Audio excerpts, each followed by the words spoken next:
Olá, Tchanã, bom dia. Tá na hora. O Corneta Metrópolis deste domingo, 12 de julho. Sabe o que aconteceu no 12 de julho de 98? Tomamos de 3-0 da França, mas esse não é o assunto de hoje. Não é o assunto de hoje.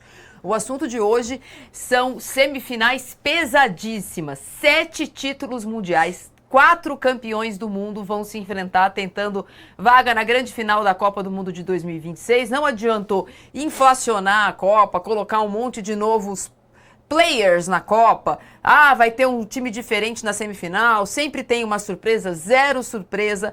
4 campeões do mundo tentam o título de 2026 em 2 jogos dramáticos ontem. Inglaterra e Argentina, principalmente no jogo da Argentina, se classificaram e farão a outra semifinal. Ontem a gente falou bastante de França e Espanha. Hoje vamos falar muito de Inglaterra e Argentina, que além de futebol, tem muito bastidor envolvido aí. A Argentina, em mais um jogo ruim, dramático, na prorrogação, daquele jeito, se classificou vencendo então a Suíça no agregado por 3-1 e está em mais uma semifinal seguida. Depois de tanto tempo a Argentina não disputando nada, agora só dá eles em semifinal e final de Copa do Mundo. Bom dia, Fábio Pipeno, veio até de Albiceleste hoje. Bom dia, dona Marília Ruiz. Está aqui, realmente, né? Essa cor hoje, ela realmente está deixando tudo azul pelo mundo, mas eu quero... A Marília Ruiz está no humor, gente. Ela já lembrou aqui nesse programa do aniversário do 7-1. Hoje é do 3-0. Do aniversário do 3-0. Quinta-feira que vem ela vai lembrar, acho que do Maracanazo, 16 de julho. Pipeno, efemérides. Efemérides, né? Algumas não são removidas nunca do calendário mariliano. Mas quem não é removida nunca é realmente a seleção argentina, dessas fases decisivas de Copa do Mundo. A Argentina que novamente chega, né, mais uma vez, pela terceira vez em 4 Copas do Mundo. É impressionante essa sequência de uma seleção que realmente ficou muito tempo na fila, até desencantar em 2022, e que realmente quase não passa por Cabo Verde, dominada pelo Egito, ontem momentos difíceis, não vai passar e tal, né? Prorrogação, gol no último minuto, prorrogação de novo, e o fato é que a Argentina está firme e forte nessa semifinal gigante de Copa do Mundo, sem dúvida nenhuma, uma semifinal que passa muito, vai muito além da questão futebol. Ótimo que seja assim, porque vai dar muito mais dramaticidade, audiência, entrega dos jogadores, né? Os personagens muito mais envolvidos para o jogo, porque isso é Copa do Mundo, por mais que alguns países, algumas seleções, certos jogadores não percebam a grandeza, a dimensão desse evento espetacular. 40 anos depois, teremos o Malvinas 2.0. Daquela vez tinha o Maradona e um jogo que entrou para a história por conta do gol de mão, mas talvez na minha opinião mas não é, opinião é opinião. O gol mais bonito de histórias do Copa do Mundo, aconteceu naquele 2-0 da Argentina, então teremos de novo um Argentina e Inglaterra. Vou dar bom dia para o Robson Morelli, que está... O Robson Morelli, quando ele voltar, ele vai escrever um guia de ruas de Nova York, Pipeno. E de cafeterias. Bom dia, Robson Morelli. Bom dia, Marília, bom dia, Piperno, bom dia a todos. Hoje estou fazendo sentado, porque a maioria dos programas que a gente fez foram 35 já, né? Eu fiz de pé. Hoje estou fazendo sentadinho aqui, igual vocês, e cada dia num canto é verdade, para tentar mostrar um pouquinho dessa New York para todo mundo aí. Olha só, gostei do que o Piperno falou, mas tem coisinhas aí no meio desse caminho. Tem muita gente reclamando contra a Argentina, reclamando da arbitragem em favor da Argentina. Estou falando de técnicos, a gente vai falar muito do lance do Embolô. Então isso está crescendo nessa Copa do Mundo. A Argentina chega, é verdade, mas tem muita gente reclamando. E dos times semifinalistas, a Argentina é o mais desorganizado e o mais lento. Todos os outros são bem organizados. Você viu como foi difícil para a Argentina ganhar da Suíça, que era um time que a gente não apostava muito. Mas foi muito difícil por causa da organização. Vamos falar muito dessa Argentina, com 3 prorrogações nas costas, isso dá um jogo a mais. Mas na semifinal, de fato, a Argentina impossível na América do Sul. Bom, na nossa enquete de hoje, aqui nos nossos canais do YouTube, a gente pergunta quem foi o melhor das quartas de final? Jude Bellingham, Mbappé, Fabian Ruiz, que ganhou uma vaga no time titular da Espanha, ou Julián Álvares, que fez o gol ontem durante a prorrogação. Aquele gol já garantia a Argentina nas semifinais, depois ainda teve o gol do Lautaro Martins. Você vota nos nossos canais no Metrópolis, se você tiver nos canais da Fast TV, você entra lá na segunda tela, vota nessa enquete e depois volta para conversar com a gente aqui. Temos intervalinho hoje ou não temos? Temos. Então, para você que está na Fast TV, aproveita esses 2 minutinhos, vai lá, vota e daqui 2 minutos a gente está de volta. Para você que está com a gente aqui nos canais do YouTube, a gente vai começar, Piperno, pelo jogo da Inglaterra, porque é assim, a Argentina ganhou um presentaço no segundo tempo ontem do jogo. Aliás, a Argentina ganhou 2 presentaços ontem.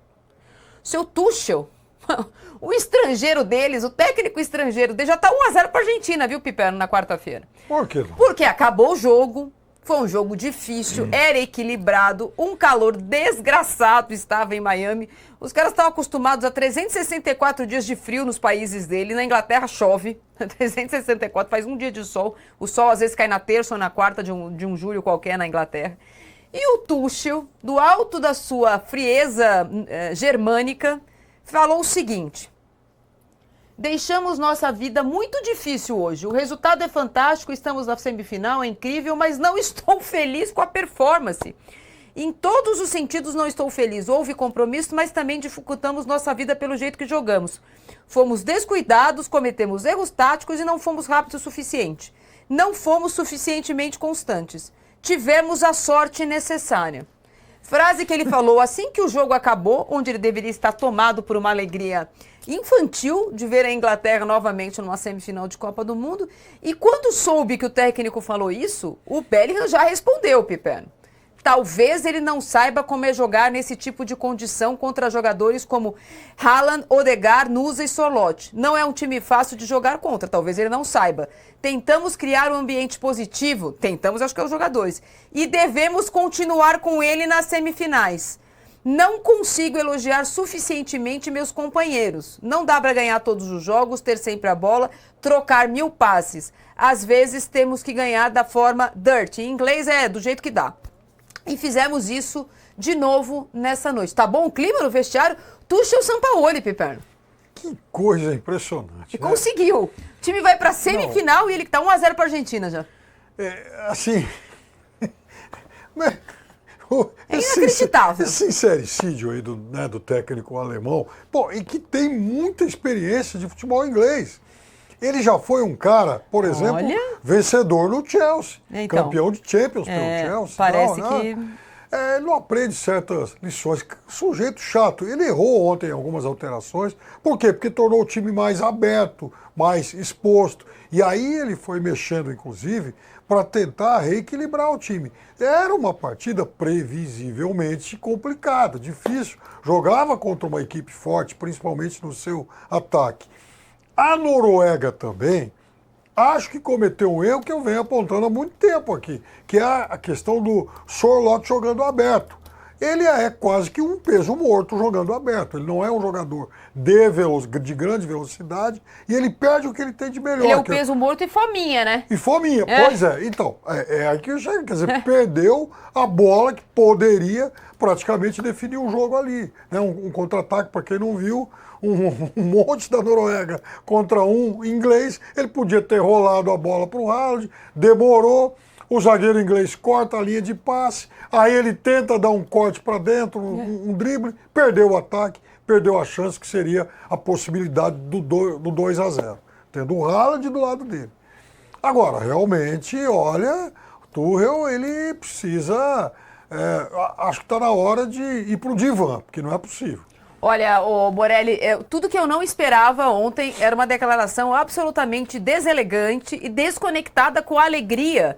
A cena dos jogadores da Inglaterra comemorando com a sua torcida ontem no estádio, ela era de uma emoção que a gente não costuma ver em países europeus. Nós somos latinos, a gente está acostumado com essa relação muito mais sanguínea com a torcida, com o futebol, etc. e tal. Eles estão vivendo uma coisa que a gente não vê normalmente times ingleses, e principalmente a seleção inglesa, vivendo. Aí me vem o técnico estrangeiro deles e fala, não... Jogamos nada, tivemos sorte. Rapaz, acho que vai ser difícil conversar com os coleguinhas essa semana no treino. Acho que vai ser difícil para ele continuar no emprego depois dessa Copa do Mundo, né? Acho que fim de linha, né? Olha só, e o estádio estava bonito também, né? O estádio cantando depois da vitória, todo mundo numa comunhão. É muito comum também no futebol brasileiro quando se ganha. Olha só, nada a ver, né? Nada a ver. Ele não fez nenhum cursinho, né? Nenhum cursinho de como lidar com pessoas, como lidar com ambientes, como ser um líder para que todos sigam, né? Ele não fez nenhum desses cursinhos que a gente costuma fazer para trabalhar em grupo, né? E o Bellingham, o que mais me chama a atenção é que o Bellingham foi no peito dele. Foi no peito dele, coisa que... Aí a gente começa a pensar na seleção brasileira, né? Coisa que a gente não vê na seleção brasileira. Pô, ele não tá jogando, ele não tá em campo, ele não sabe o que é enfrentar um time como a Noruega, organizado com esses jogadores que tocam bem a bola, todos eles citados, num calor danado, numa temperatura de jogo muito difícil, numas quartas de final. Então ele falou bobagem, né? O Bellingham não quis chegar a isso, mas o Bellingham praticamente disse: o professor falou bobagem, o mister falou bobagem, coisa que a gente não ouve no futebol brasileiro. Ontem a Inglaterra ganhou da Noruega, ganhou do técnico, né? Ganhou do Tuchel, ganhou do técnico e ganhou do Mick Jagger. Então tinha que comemorar mesmo de peito aberto e do jeito que foi, entre os jogadores.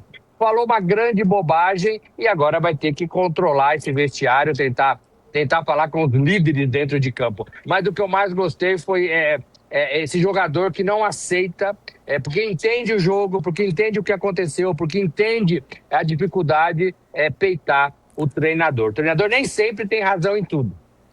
Ô, Pipero, sabe o que acho mais curioso? Porque nós falamos antes do jogo começar que talvez, e era, o jogo mais equilibrado de partida das quartas de final. Era claramente um jogo muito estudado. Várias vezes a Noruega, de fato, foi melhor na partida. É uma Noruega que nessa Copa já havia vencido o Brasil, então já tinha mostrado possibilidade de bater times melhores. Acho que a Inglaterra era um pouco favorita antes do jogo começar, mas era um jogo muito equilibrado. A gente falou dos destaques da Noruega que jogam na Premier League.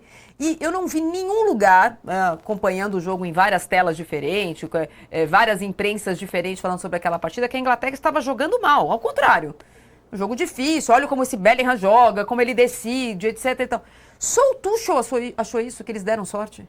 Então, só ele, não tem outra pessoa falando sobre isso. Olha, realmente a Inglaterra deu sorte. Eu li pessoas falando sobre o momento em que a Noruega era melhor na partida, da chance que a Noruega teve de fazer 2-0. É verdade, até aconteceu. Mas aqui a Inglaterra deu sorte, eu não li. Só vi o técnico da Inglaterra falando. E veja, né? Foi uma Inglaterra que começou melhor até a primeira parada lá para a hidratação. Aí depois da primeira parada, a Noruega passou a dominar, fez o seu gol, teve a chance do segundo e tal. Mas uma vitória desse tamanho, e a gente está falando de uma Inglaterra que chega entre as 4 melhores seleções do mundo somente pela 4ª vez. Então já é uma façanha. Aquela legião de torcedores ingleses que enfim, estavam lá, provavelmente secaram todos os botecos lá de Miami para extravasar a alegria. Pô, os caras estão, né, rindo de felicidade, os caras estão em êxtase. E o técnico tem agora a grande chance de se reconciliar com o público inglês, porque na Inglaterra ele também é alvo de muito preconceito, porque, pô, é um técnico alemão dirigindo a Inglaterra, então algo que foi difícil de ser assimilado pelo torcedor. Mas, pô, já que o cara tá levando a gente a quase disputar uma final de Copa do Mundo, então vamos dar um crédito a ele. Aí ele vai lá e fala essa pataquada toda. Pisou na bola o seu Tuchel e... Olha, jogador de futebol costuma guardar alguns ressentimentos, cuidado. Olha, tem umas coisas de ser brasileiro, talvez não tenha na nossa cultura e no nosso DNA esses ranços históricos evidentes que há entre ingleses e alemães por conta de 2 grandes guerras e as cicatrizes bastante abertas ainda na 2ª, 3ª geração em relação a isso. Ter um técnico estrangeiro na Inglaterra talvez não seja tão traumático, porque eles estão acostumados com os técnicos estrangeiros na Premier League. Ter um alemão já é um pouco diferente, Pipe. O Tuchel não tem nada a ver com o que aconteceu no passado e nem os ingleses são os bonzinhos da vez. Mas evidentemente que aquilo que a gente vai falar daqui a pouco, que o Scaloni quis tirar do jogo contra a Inglaterra, que é esse ranço histórico, essa rivalidade histórica por conta das guerras nas Malvinas, evidentemente, que há entre ingleses e alemães. E aí a gente percebe que culturalmente, às vezes, há uma diferença que é água e óleo. Ele não perceber que para esse país chegar à quarta semifinal, a gente brincou ontem, a Espanha amarelona, chegar pela terceira semifinal só na história das Copas. A Inglaterra são 4.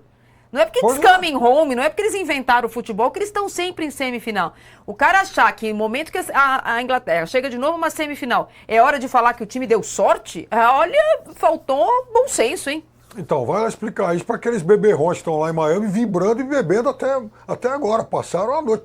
Enfim, parecia, né, o Enzo e a Milena lá, vibrando, ganhando. O Enzo e a Milena estavam assim? Então, para eles é algo muito significativo. E o time em campo, embora tenha ocorrido erros táticos e tal, mas foi um time que se superou, foi um time que foi valente, brigou, lutou até a última bola, virou um jogo que estava complicado. Ontem não era o grande dia do Kane, mas apareceu o Bellingham, que é outro jogador muito acima, que é talvez o melhor,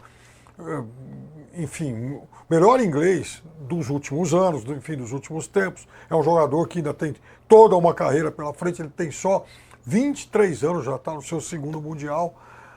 Então, ontem era o dia para extravasar, para comemorar. Os erros se consertam depois. Mas não era o momento de chegar no microfone e falar: erramos tudo, pisamos na bola, olha. Só faltou dizer que a Noruega merecia estar na semifinal. E ele já carrega essa coisa de não ter convocado 2 jogadores ingleses, né? O Palmer e o Phil Foden. E o Alexander essa Arnold. Copa do Mundo. Desculpa, Robson. E o Arnold. Porque ontem muitos dos problemas da Inglaterra ontem tinham a ver com a lateral direita. Sim. E aí você lembra que o Arnold não estava. Que é exatamente o que a gente faz quando a gente percebe algum problema na seleção brasileira. A gente fala, mas tem um jogador lá no Brasil que poderia estar aí, né? Exatamente isso. Agora, ele não percebeu essa festa, essa comunhão. Ele até poderia ter olhado e observado e apontado erros durante a partida. Pô, isso aqui não tá legal. Sofremos aqui, sofremos ali. Mas é o tipo de coisa que você corrige hoje de manhã ou amanhã depois da folga, se tiver folga. Não é na comemoração, assim que acabou o jogo, né? E aí ele deve ter ouvido também dos outros jogadores. E o Bellingham, como fez os gols, o Bellingham como é desse time. O Bellingham, inclusive, que trocou de posição com o Harry Kane, né? O Bellingham ficou mais avançado e o Kane recuou. Talvez por algum comando dele ou porque os próprios jogadores perceberam isso. E ele estava muito mais na área, muito mais pegando a bola de rebote, como fez no gol, inclusive, do que o próprio Kane, que deveria estar ali naquele lugar. Então você vê que tem uma movimentação que eu não sei se foi por comando do treinador ou se foi pelos próprios jogadores ali que entenderam que deveria fazer isso. Mas, assim, foi um chato da vez, né? Foi o chato das quartas de final, foi o chato do time inglês. E não percebeu toda a festa, toda a importância. Eu não sei se é por causa que ele é alemão ou não, né? Não tenho essa certeza. Mas que ele não percebeu tudo o que aconteceu naquele jogo e estava acontecendo com o país, com a Inglaterra, ele não percebeu. E foi uma bola foríssima, né? Foríssima do treinador da Inglaterra. Bom, sobre a bola fora dele, ele percebeu isso, porque ele falou isso na saída de campo, naquela entrevista obrigatória que ele deu no campo.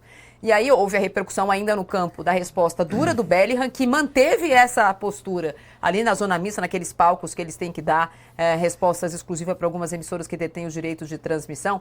E aí na coletiva, que eu fui ver durante o jogo da Argentina, uma resposta, ele diminui o tom, perguntado se não tinha sido desproporcional ou se talvez ele não tivesse... Aí ele falou assim, eu não posso sair do papel de técnico nunca, nem nas comemorações. Eu tenho que pensar na próxima... Quer dizer, ele quis dizer que ele falou aquilo pensando já no próximo jogo, como se fosse da... Ele é muito profissional, viu, Piperno? Mesmo na hora da comemoração, ele estava pensando como ele pode fazer para melhorar. Mas ficou péssimo. Fleumático.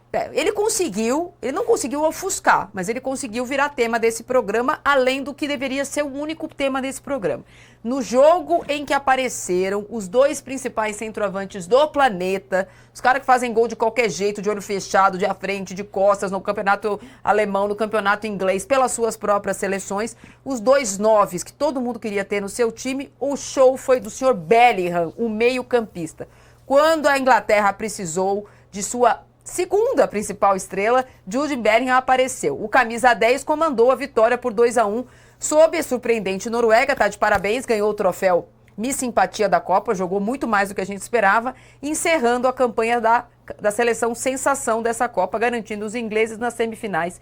Com personalidade, qualidade técnica e participação decisiva nos 2 gols, Bellingham controlou o ritmo da partida e foi o grande responsável por frear o embalo da equipe de Haaland. A Inglaterra sofreu a pressão norueguesa em alguns momentos, mas contou com a atuação de gala de seu craque para confirmar favoritismo e seguir firme na briga pelo bicampeonato mundial. Está aqui no TP e eu não vou ler, porque esse não é um programa de entretenimento. Além de tudo é lindo, é sexy. Calma, Milena, o texto precisa manter só o que aconteceu nos 90 minutos. Ele está escrito aqui no TP, essa parte eu vou pular, porque meus filhos podem estar assistindo, vão me perguntar o que é sexy. Sexy sem ser vulgar, e está escrito ali, eu não vou ler essa parte. Mas, Piperno, que 10, hein? Cada 10 que joga, eu me coço, Piperno. O nosso estava jogando pôquer, depois a gente fala sobre... Na hora desse jogo ele estava lá jogando pôquer, vai, Piperno. Que coisa, cada um joga o que pode hoje em dia, né? Aliás... Parabéns ao Bellingham, não só pela partida de ontem, mas ele, por exemplo, foi o jogador que outro dia, numa zona mista lá, parou para gravar uma mensagem direcionada ao povo venezuelano. Não vamos esquecer, enfim. Nota 10 para ele. O cara realmente, a nota que está na camisa. Ele realmente é um cracaço de bola, jogador do Real Madrid, jogador que foi muito precoce, companheiro do Haaland lá no Borussia Dortmund, até... A gente falou da musiquinha aqui anteontem e tal, que o pessoal já está decorando por aí. Mas ele é um jogador que todo técnico gostaria de ter, não só pela condição, pela excelência da condição técnica dele, mas porque ele é taticamente muito inteligente. Ele cumpre vários papéis, várias funções, ele cria, ele aparece para finalizar. Ele joga em pequenos espaços. O gol dele é um gol de técnica, de habilidade e de inteligência. De quem sabe, primeiro, né? De quem sabe se posicionar e de quem tem a noção espacial. Então, tudo tem que ser rápido, porque se ele demora um segundo a mais, alguém trava, porque ele tinha pouco espaço para aquele monte de movimentos que ele fez na jogada que empatou o jogo. E eu sou obrigada a dizer, Robson, que inveja de alguém que percebe que o time é favorito, que o time começou melhor, né? Que o time está perdendo o jogo e que o empate pode dar à sua seleção o melhor momento na partida. Ele não faz o gol e vai lá no Leland e fala, tá vendo o seu otário? Ele vai com pressa, o gol é de empate, ele vai com pressa, pega a bola lá e vai para o meio do campo. Ele só comemora quando ele já está no campo para reiniciar a partida e tentar usar o bom momento em favor da Inglaterra. Tive inveja.